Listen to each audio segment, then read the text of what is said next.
Before we determine whether the events in Nosedive can happen, let's look back to when this episode was released, October 21st, 2016. 2016 was the year our smartphones completely took over our lives. The rise of Pokemon Go during the summer was a key piece of evidence. In a matter of weeks, people worldwide were wandering around staring at their phones.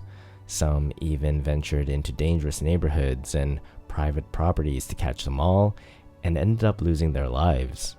Disappearing videos were also growing in popularity. Snapchat had a big year in 2016, with 1 in 5 Americans engaging with the platform. Gaining adoption from an older audience, Snapchat proved that ephemeral content was not only for kids. Across the internet, the rabbit holes for obscure, hateful, and extreme content dropped deeper and deeper, creating echo chambers for conspiracy theories. While we were suspicious that algorithms and foreign influence might be involved, we didn't know that Facebook and Cambridge Analytica were using data harvested from the social network to fuel political unrest, leading to Donald Trump becoming president and the UK leaving the European Union. In 2016, the physical world had many problems: political tensions, soaring debt, school shootings, and Samsung phone explosions. Technology companies were making our attention span shorter and our insatiable hunger for attention more vital. And while we may not be able to afford a house in the physical world, at least we could find comfort in a digital one. But slowly, that realm was corroding, and there was no rewind button, no eject. We had fallen too deep. As we longed for a simpler time, our nostalgia was left exposed, and money-hungry executives happily used it against us by selling uninspired remakes and clothing with old logos. That was where the zeitgeist was in 2016. Technology was pushing us forward while we were looking back longingly. We wanted to be heroes and victims, masters and influencers, stars and black holes. And with that, let's look at Black Mirror, Season 3, Episode 1, Nosedive. In this video, I will explore 3 themes of the episode and discuss whether such events or concepts have taken place in some form in the last few years, and if they haven't, whether or not they're still plausible. Without further ado, let's jump into it. Social credit score. In the world of Nosedive, the residents don't live such different lives from ours. Their hopes and desires are much the same, and we too need to be approved in order to get them. In order to buy a house, start a business, get into college, or find a job, we need to have our credits evaluated. The story follows a young professional, Lacey, who wants to purchase her own property, but to do so, she needs to increase her rating, which is directly linked to her socioeconomic status from 4.2 to 4.5. I remember watching this episode in 2016 and feeling uneasy about the idea of reviewing people. Since then, I've signed up for apps such as Uber and Airbnb, so the concept of giving someone a score on a device has all gone familiar, even though it's still uncomfortable. Most consumers have a credit score, an objective number that predicts credit risk and informs financial institutions to lend them money or not. A credit score takes account of indisputable aspects of our financial habits, such as how regularly we pay off our bills, how many accounts we own, and how much available credits we use. For example, you need a credit score of 680 or over to get a mortgage. Additionally, there are academic scores, which most of us had suffered through when embarking on our educational pursuits.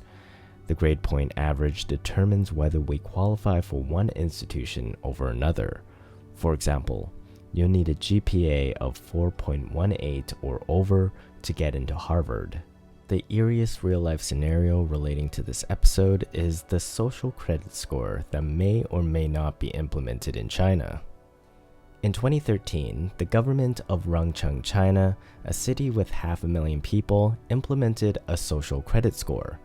Each person began with a rating of 1,000 to start, and good and bad deeds would lower or increase that number. During this experiment, citizens lost points for spreading harmful information, with one citizen losing 950 points in 3 weeks for distributing letters online about a medical dispute. Of course, the government decides what's considered harmful. That's the main argument for the social credit score. It's to help enforce existing laws. But when the laws can be twisted, social credit scores become scary and Orwellian. The authorities no longer need to listen to criticism because criticism is harmful. Criticizing the government could theoretically lower your rating and rank you as someone who had gone to prison or been bankrupt. This penalization will disqualify you from getting a loan, buying a car, or even traveling abroad. Like in Nosedive, there isn't a reliable appeal process either. Lacey could beg the authority at the airport all she wants, but whatever the law feels is necessary, it does. The whole system falls apart when the power goes to those with no qualms about abusing the ratings. That is why any good review platform will have impartial moderators. Otherwise, those with a higher rank can create loyalists by rewarding good behaviors while oppressing those they deem threats or disobedient. Boosting social status. Social media has given us another obsession with numbers, the amount of likes, follows, and comments. We put a numerical value on everything we do. These metrics can give us a hit of dopamine or bum us out, but they can also now greatly influence our income. You don't even need to be an influencer. Amazon sellers need good reviews and podcasters need 5 stars. It's too competitive. There is just no way to survive without it. And because of that vulnerability, the power can be abused. One of my favorite parts in this episode was when Lacey goes to this analytics consultant and he walks her through all her data. As a marketer, this is all too relatable. How many times have I charted the result of a successful campaign or reviewed why a piece of content didn't appeal to an audience? In this social media world, we all have to be personal brands. We treat ourselves like a business, like a restaurant on Yelp or an app in the App Store. We need to monitor our influence, measure our performance, and increase our exposure. We need a communications team, a public relations team, and a growth team. If we miss a beat, we can expose ourselves to bad press. We need to know which side to stand on, like when Lacey had to pick sides between coworkers. To avoid being ostracized, or as we say these days, getting cancelled, she needs to join the mob. We are an investment, a stock trending up and down. Overall, we want to go up. We want to stay relevant and increase in value. Marketing is important because it's how businesses gain positive exposure and present their offerings to the world. When everyone is a content creator, getting married is a media production, a big marketing campaign. Weddings are like the Oscars or the Olympics. It's where you can really increase your reach and up your score. While Naomi carefully curated her wedding to maintain her rank, Lacey wanted to leverage the wedding to boost her score. The stakes increased since the wedding would include many high-rated individuals whose score were inherently worth more. By interacting with them at such a grand event, she'd get the spike in ratings she needed to reach her goal. When people are only measured by their scores, we get a homogenized world where every action is driven by numbers. This is a dangerous way of living. It creates a constant sense of discontentment. There is always a higher number and we will always want more. We'd want to upgrade everything. Nothing is ever enough. Not our home, not our followers, not our friends, not our lovers, not our jobs.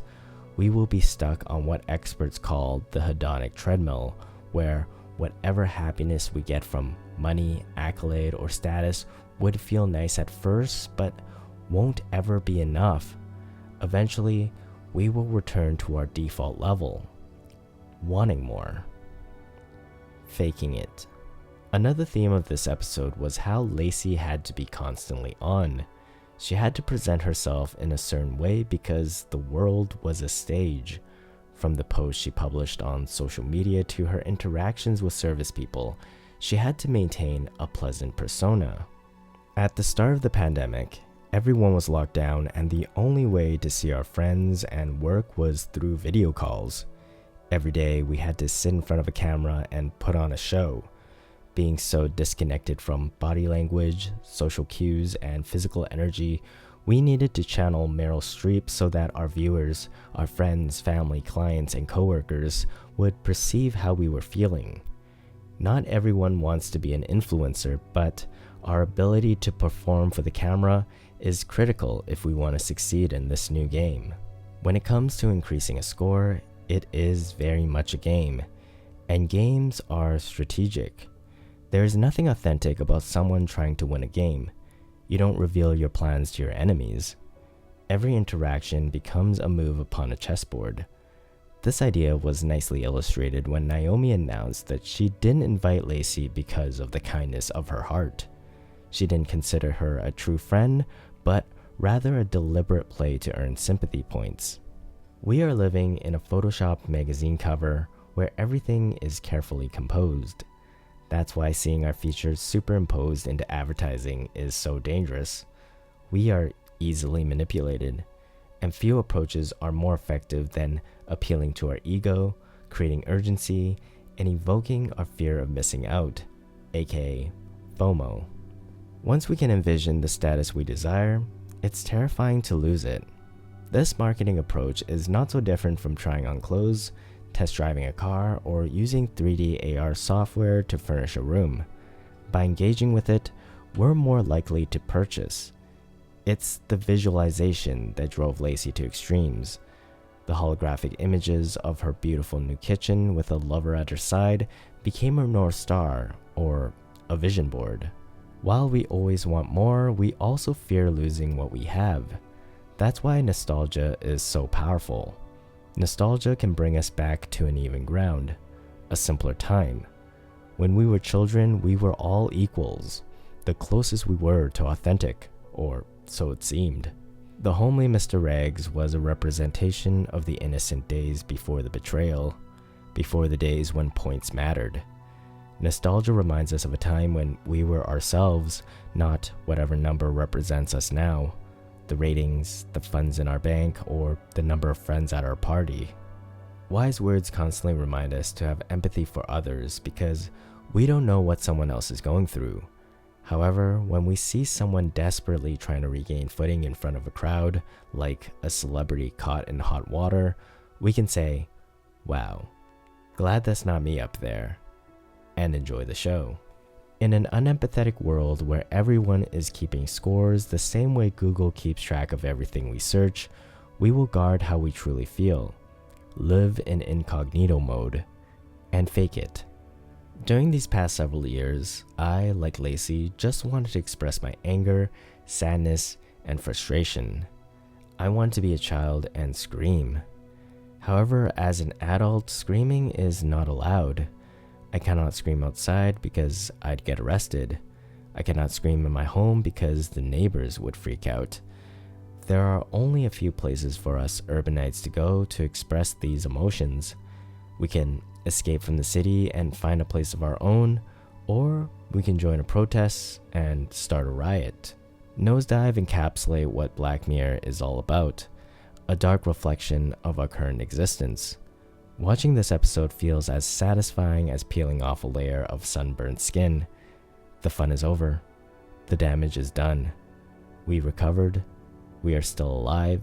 And even though we know the consequences when the next sunny day comes, we will still go outside again to play the game.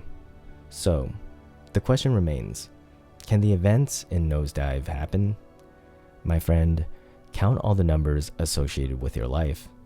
All the followers you have, all the scores the government and financial institution designates, all the hours you spend pursuing your virtual goals. At any point, those numbers can drop to zero, and it'll be devastating. The events of this episode is happening now. How can we stop it from taking over every facet of our lives? How can we still express our feelings without damaging our reputation? How do we be ourselves without exposing our vulnerabilities? I offer no solution except this. Besides all the scores the world keeps, maintain an inner scorecard. You get to rate yourself as well. Give yourself a good score. Why not? Thank you for watching. My name is Elliot, and I'm rewatching Black Mirror episodes. If you're interested in more videos just like this one, check out this playlist right here. And of course, I am playing the game as well, so don't forget to subscribe.